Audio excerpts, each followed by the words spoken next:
Bismillahirrahmanirrahim. Assalamualaikum warahmatullahi wabarakatuh. Alhamdulillahi rabbil alamin.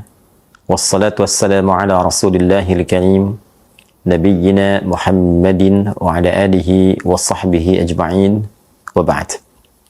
Saudara-saudariku sebangsa setanah air, semoga kita semua dimanapun berada senantiasa diberikan kasih sayang sempurna oleh Allah Subhanahu wa Ta'ala, dilindungi, disehatkan, dan diberikan bimbingan dalam beraktivitas sehingga mampu mengkreasikan berbagai jenis kebaikan dalam aktivitas kita yang dapat meringankan hisab kita di akhirat kelak, insya Allah.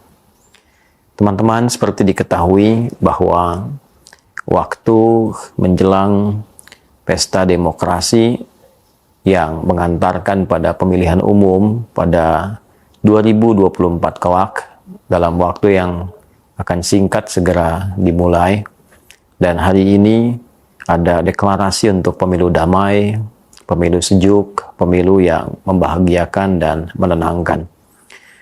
Kami sebagai bagian dari warga negara Republik Indonesia tentu mendukung seluruh baik itu gerakan-gerakan ataupun juga sekedar harapan-harapan untuk menghasilkan kedamaian, ketentraman yang mengantarkan pada kesejahteraan kehidupan berbangsa, bernegara di negara kesatuan Republik Indonesia yang kita cintai ini.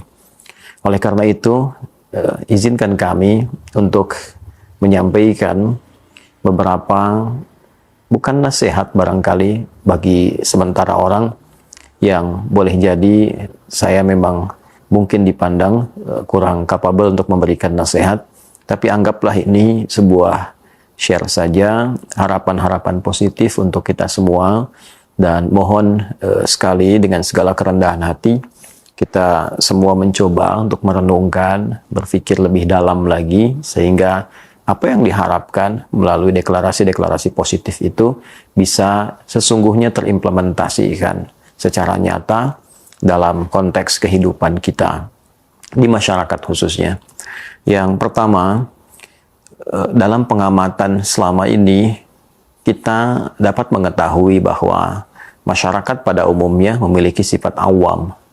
Karena itu sering kita katakan masyarakat awam, terlebih baik yang tinggal di pedesaan-pedesaan pada khususnya, juga bahkan sebagian yang berada dan bermukim di perkotaan, tidak lepas dari sifat awam ini.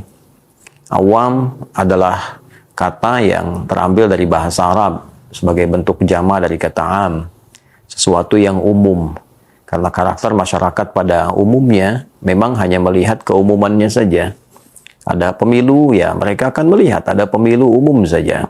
Oh, ini calon presidennya, ini calon wakil presidennya. Mereka melihat secara umumnya saja.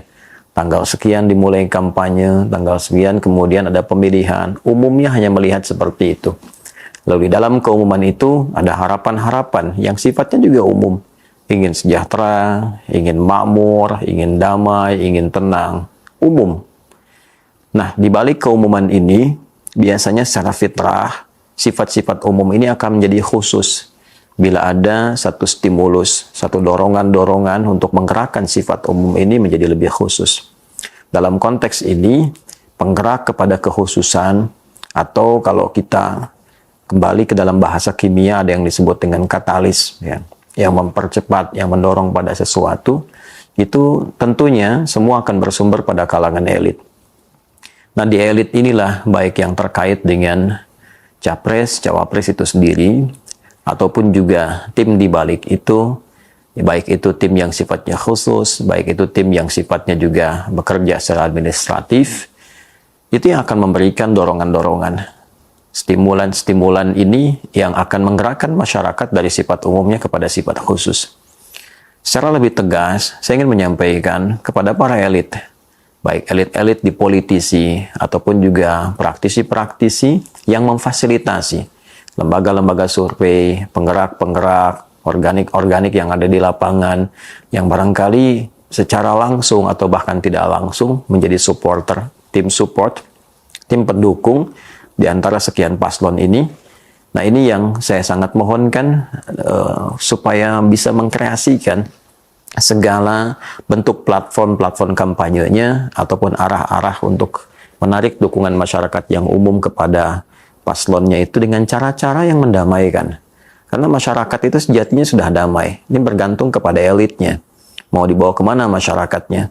Kalau elitnya dalam konteks perbincangan publik hanya menyajikan satu pertikaian, ya yang saling merendahkan, tidak menghadirkan satu barangkali ya tampilan-tampilan positif dalam konteks berargumentasi atau menghadirkan gagasan-gagasan, tentu masyarakat hanya akan terbawa arus saja. Oleh karena itu, kalau di kalangan elit deklarasi dan mengajak masyarakat damai, pada awalnya elitlah yang pertama kali harus mempraktikkan kedamaian itu. Secara singkat dan tegas, izinkan saya, kalau boleh dikatakan memohon, saya ingin memohon kepada para elit, saya mohon silahkan menampilkan segala bentuk gagasan-gagasan, harapan-harapan atau program terbaik, namun sertakan di dalamnya unsur-unsur kedamaian, kebaikan, dan juga sifat-sifat yang gentle, ksatria yang ditampilkan kepada masyarakat dengan tidak menjadikan masyarakat sebagai alat-alat yang secara langsung atau tidak langsung mengarahkan mereka kepada pertentangan ataupun juga mengarahkan masyarakat kepada perselisihan ya hanya untuk mendapatkan atau bahkan mengetes keadaannya seperti apa, atau orang sering katakan sebagai test the water. Ya, jadi ini bagian pertama yang ingin kami sampaikan. Dimohon deklarasi ini tidak hanya sekedar deklarasi, tapi juga diiringi dengan komitmen secara langsung, dengan sikap yang nyata, menunjukkan satu arah yang benar, yang tidak mengkondisikan atau cipta kondisi pada kalangan-kalangan masyarakat tertentu untuk melahirkan gesekan-gesekan atau gerakan-gerakan yang justru kontradiktif dengan deklarasi yang dimaksudkan. Sekali lagi, masyarakat itu awam, sifatnya umum saja.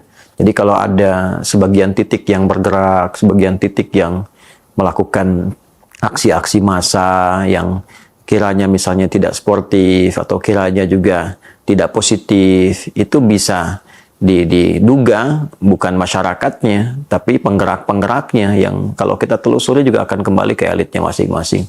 Ini bagian pertama yang kiranya kita akan semua sepakat bahwa kita menginginkan kedamaian, kesejahteraan, ketentraman. Karena itu mari kita secara sadar merenungkan kembali mau kemana di bawah arah masa depan bangsa ini.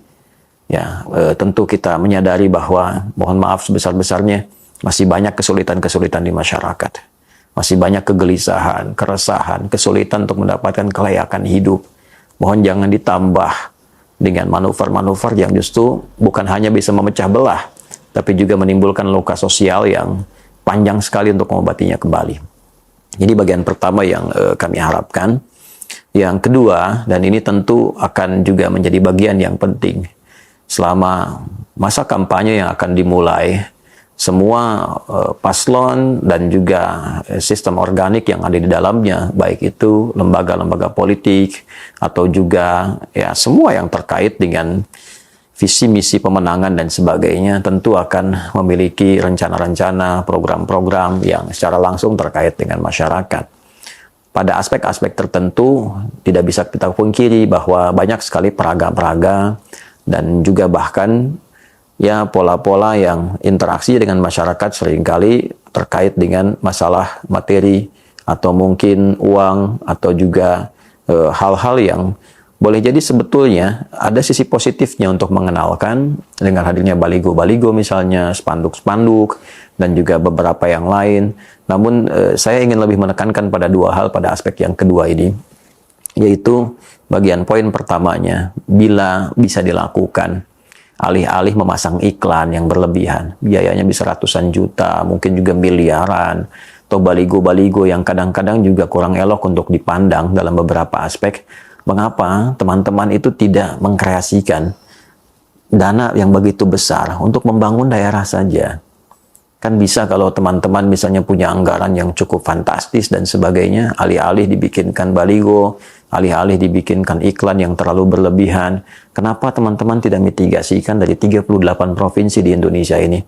Mana yang tertinggal jauh, mana daerah-daerah yang butuh perhatian, Nah, dari 3 pasangan yang ada saat ini, kalau punya kemampuan yang cukup besar, boleh jadi dana yang besar itu bisa membangun sekolah, bisa juga digunakan untuk memperbaiki jalan, bisa digunakan untuk memberikan kesejahteraan bagi sebagian masyarakat yang barangkali hanya untuk menemukan nasi pun tidak mudah di saat-saat sekarang ini.